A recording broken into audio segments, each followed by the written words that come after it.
As a medical doctor, I worked with some very, very addicted people. People who use heroin, cocaine, alcohol, crystal meth, and every drug known to man. And these people suffer. They lose their health, they lose their beauty, they lose their teeth, they lose their wealth, they lose human relationship, and in the end, they often lose their lives. And yet nothing can force them to give up their addiction. The addictions are powerful, and the question is why? If you want to understand addiction, you can't look at what's wrong with the addiction. You have to look at what's right about it. In other words, what is the person getting from the addiction that otherwise they don't have? And what addicts get are relief from pain, a sense of peace, a sense of control, a sense of calmness, very, very temporarily. And that's what the real question in addiction is, not why the addiction, but why the pain. If you want to ask the question of why people are in pain, you can't look at their genetics. You have to look at their lives. And in the case of my highly addicted patients, it's very clear why they're in pain, because they've been abused all their lives. They began life as abused children, physically abused, neglected, sexually abused, abandoned over and over again. And that's why the pain. The human brain develops in interaction with the environment. The kind of environment that a child has will actually shape the development of the brain.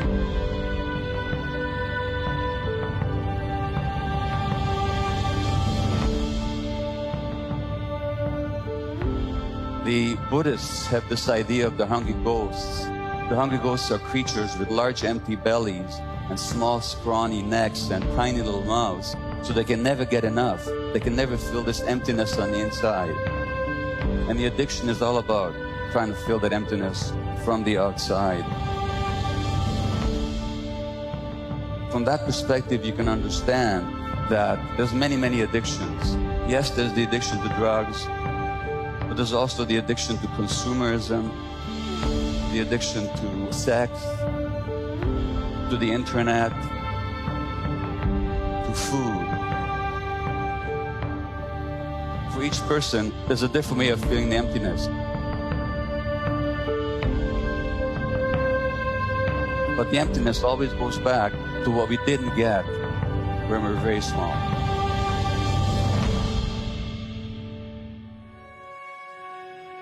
Many of my patients were actually First Nations Indian people, and they are heavily addicted because the lands were taken away from them and because they were killed and abused for generations, generations, and generations. If we can understand the suffering of these native people and how that suffering makes them seek relief from pain in their addictions, what about the people who are perpetrating it? What are they addicted to? Well, they're addicted to power. They're addicted to wealth. They're addicted to acquisition. They want to make themselves bigger. The addiction to power is always about the emptiness that you try and fill from the outside. If you look at the story about Jesus and Buddha, both of them were tempted by the devil. And one of the things that the devil offers them is power. And they both say no, because they have the power inside of themselves. They don't need it from the outside. They don't want to control people. They want to teach people by example, not through force. So they refuse power. Jesus says the kingdom of God is within. That the power is not outside of yourself, but inside. And the Buddha says, don't worship me. Find the lamp inside yourself. Be a lamp unto yourselves. Find the light within.